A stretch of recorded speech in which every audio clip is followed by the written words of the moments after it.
بسم آبن ولدن منفس قدسن حد أملاخ أمين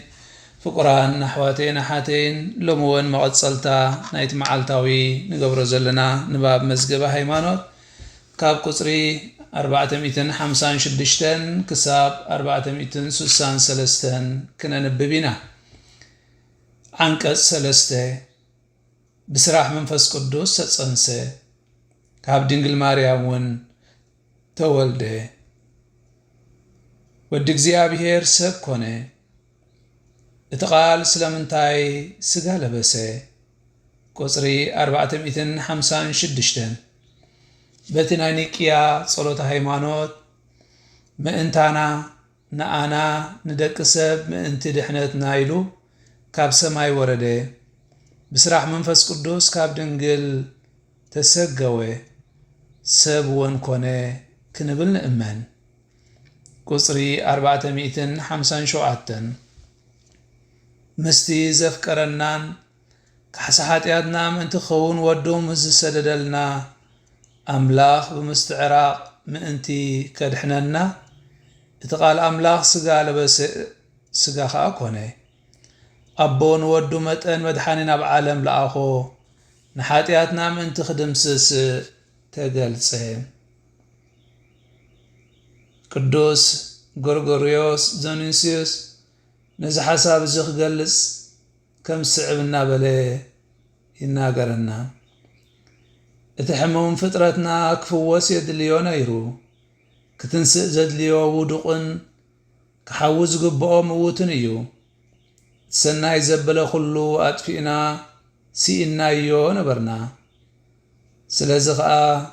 كملسنا داقم كوهابنا دلاي نبره بسلمات نستشفننا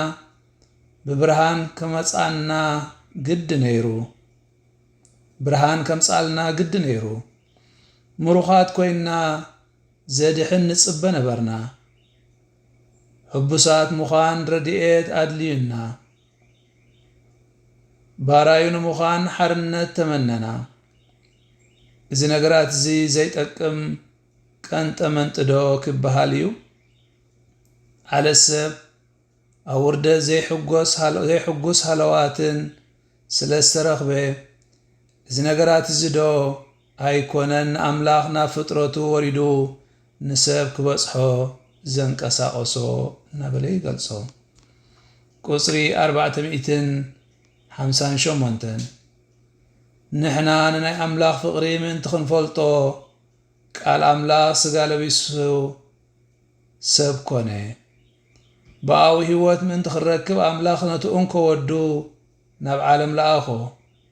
بزغا فقر أملاخ أمونغنا تقليسو بتحاد ودو زأمن زبلو خلي هوزل عالم من تخربه كركب انبار كي تفقسي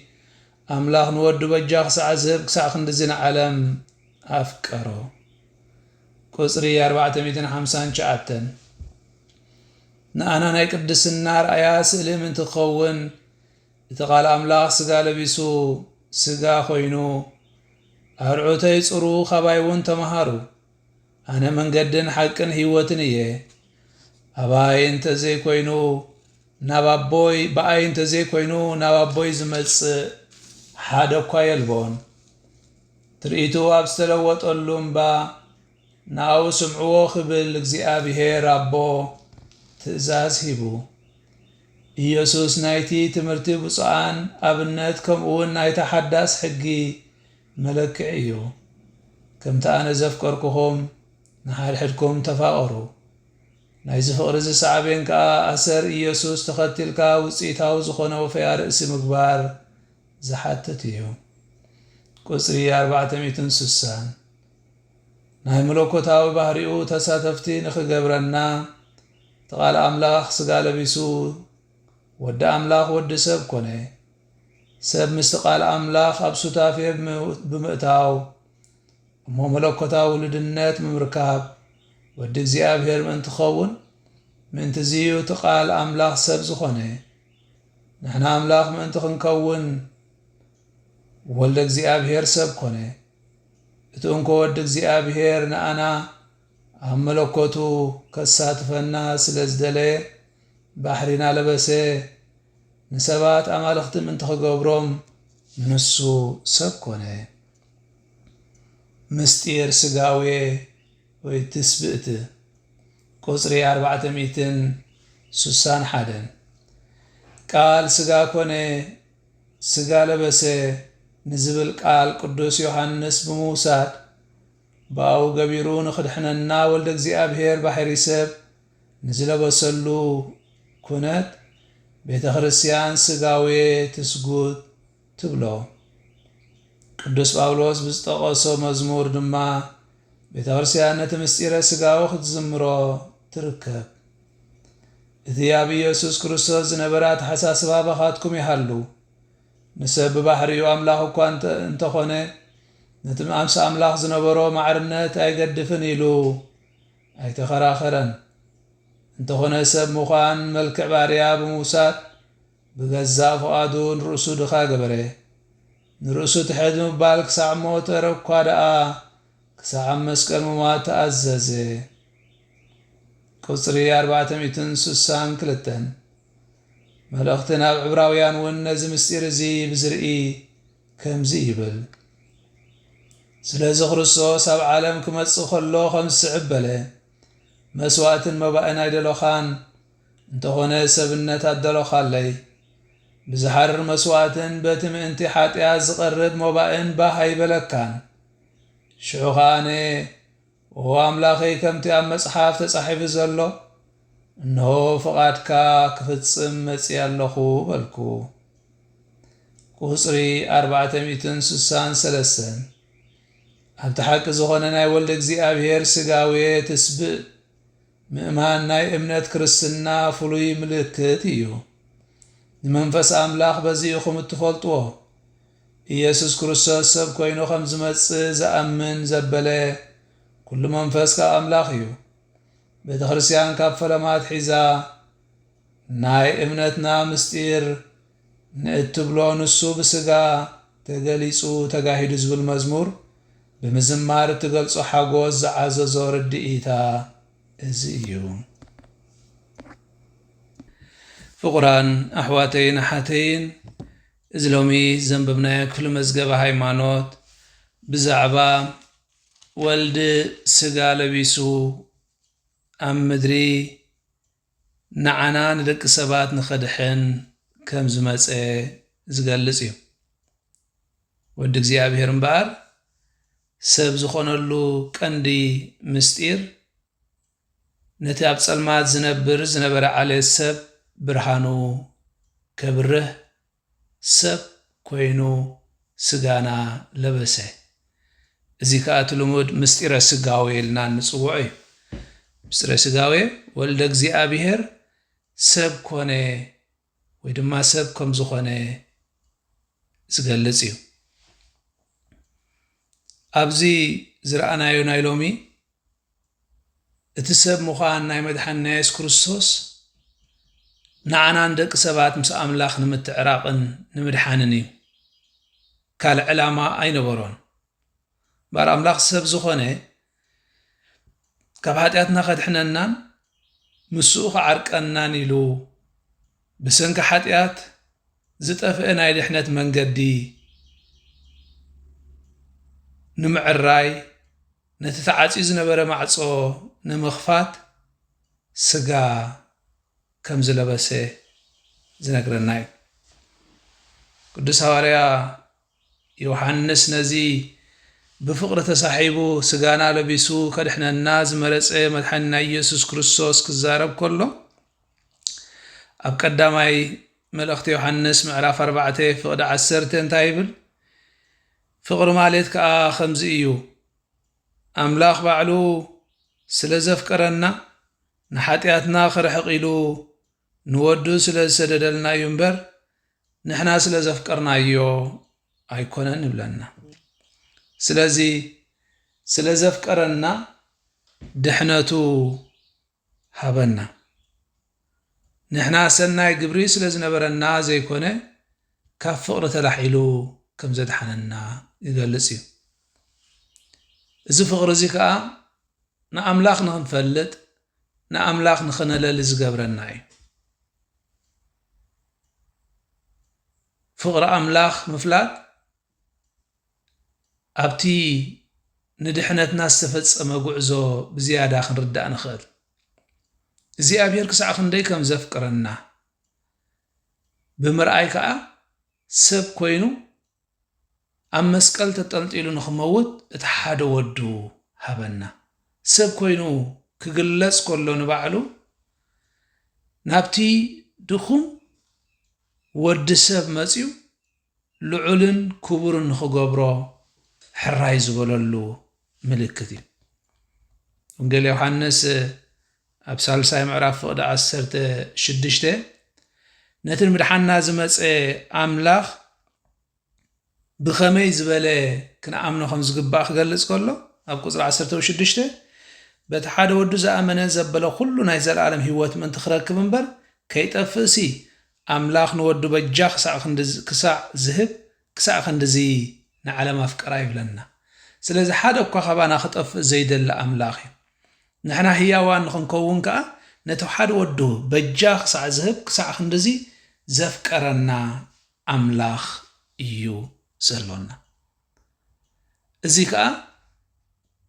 ኣርኣያ ቅድስና ንኽኾነና ኣብዚ ምድራዊ ጉዕዞና ብዙሕ ሓርጎፅጎፅ ክገጥመና ይኽእል ዘይተጸበዮም ነገራት ክገጥመና ይኽእል እንተኾነ ግን ንዕኡ ሓሊፍካ ዕብየት ከም ዘሎ ቅዱስ ናይ ምዃን ዕድል ዘሎና ቅዱሳን ናይ ምዃን ዕድል ዘሎና ምዃንና ኣርኣያ ክበና እዩ ምኽንያቱ እቲ ንሱ ዝሓለፈ ጉዕዞ ብኸመይ ክንነብር ከም ዘሎና ዘምህረና ከመይ ጌርና ከም ንጽሊ ከመይ ጌርና ከም ነፍቅር ከመይ ጌርና ብህይወት ኣርኣያ ኮይንና ንኻልኦት ምክንያት ዕብየትን ቅድስናን ክንከውን ከም ንኽእል ንሱ መንገዲ ቅድስናና ኮይኑ ኣርኣያ ዝሓደገልና እዩ ምኽንያቱ ንሃዋርያት ኣብቲ ምዕራፍ 15 ናይ ወንጌል ዮሐንስ ፍቕዲ 12 እንታይ እዩ ዝብለና ከምቲ ኣነ ዘፍቀርኩኹም ንስኻትኩም እውን ንሓድሕድኩም ክትፋቐሩ እዚ ትእዛዛት እዩ ስለዚ እቲ ዘርእየና ዘሎ መንገዲ ከመይ ቢልና ቅዱሳን ክንከውን ከም ንኽእል ዝንመሃረሉ እዩ ጎይታና ኢየሱስ ክርስቶስ እምበኣር ኣብ ማእኸልና ኣብ መንጎና ምርካቡ ከመይ ጌርና ክነፍቅር ከመይ ጌርና ክንጽሊ ከመይ ጌርና ንኻልኦት ኣሕዋትና ኣብነት ክንከውን ከም ንኽእል ንኸርእየና ናይ ቅድስና ጎደና ከፍልጠና እዩ ሰብ ዝኾነ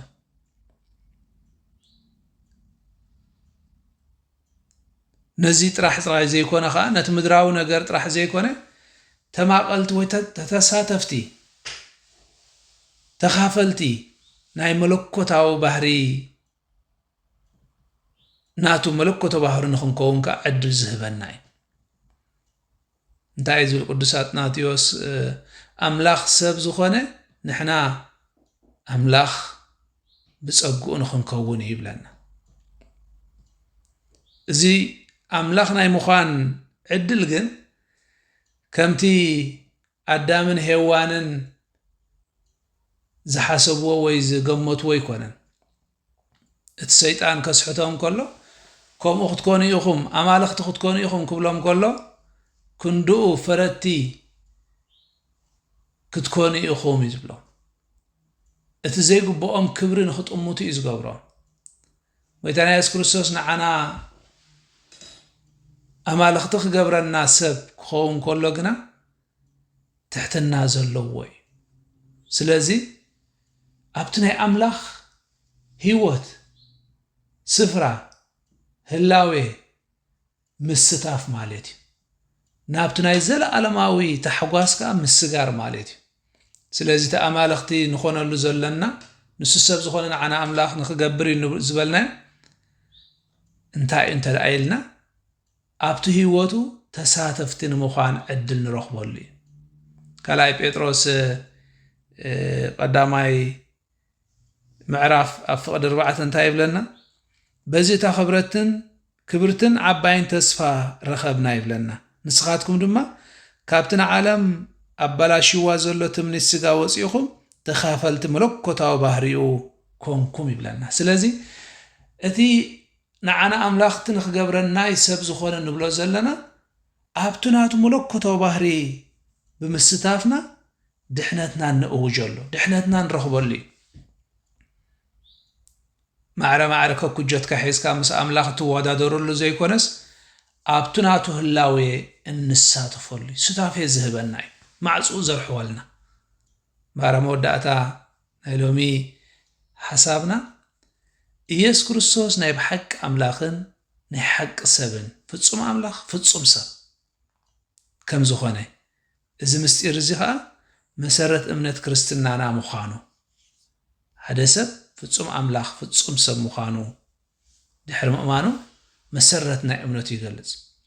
ኢየሱስ ክርስቶስ ከዓ ብስጋ ከም ዝመፀ ምእማን እቲ ናይ ኣምላኽ ህላዌ ኣብ ሂወትና ክገልጾ ዝተረኽበ እዩ ዮሐንስ ቀዳማይ ደጊምና እንተዳርኢና ኣብቲ ቀዳማይ መልእኽቲ ዮሐንስ ቀዳማይ መልእኽቲ ጴጥሮስ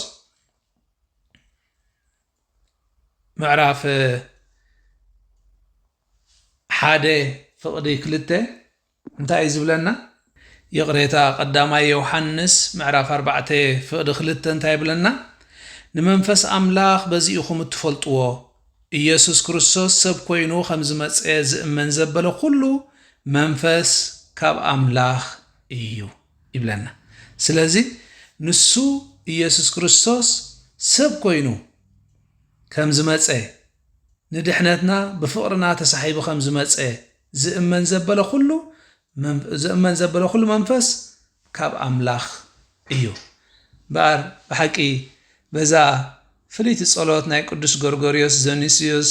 ኣብቲ መጀመርያውን ዘንበብናያ በኣገረ ክዛዝም ምኽንያቱ በሓቂ ንሳ ነቲ ኩነትና ትገልጾ እያ ከም ስዕብያ ትብል እዚ ሕሙም ፍጥረትና ክፍወስ የድልዮ ነይሩ ክትንስእ ዘልድዮ ውዱቕን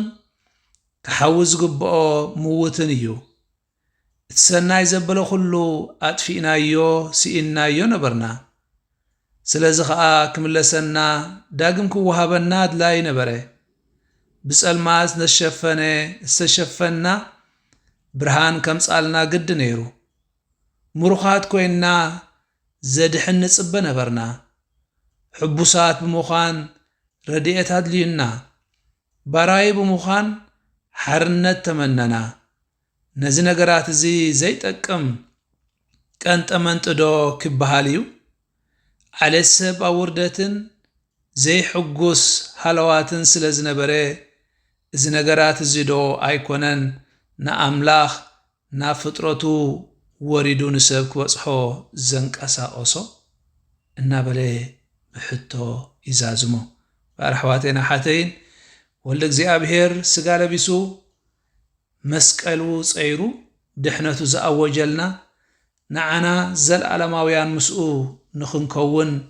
ዕድል ንኽንረክብ ዝገበረና ፍላይ ኣብዚ ዘመነ ጾም 40 በዚ ምስጢር ድሕነትና ክነሰንትን ንጽዋዓሉና እግዚኣብሔር ንኹልኹም ኣብ ዘለኹም ይባርኽኩም ስብሃት ንኣብን ንወልድን ንመንፈስ ቅዱስን ይኹን ጥንቲ ከም ዝነበረ ሕጂ ከዓ ንወትሩ ንዘለዓለም ዓለም ኣሜን በስመ አብ ወወልድ መንፈስ ቅዱስ ሓደ ኣምላኽ ኣሜን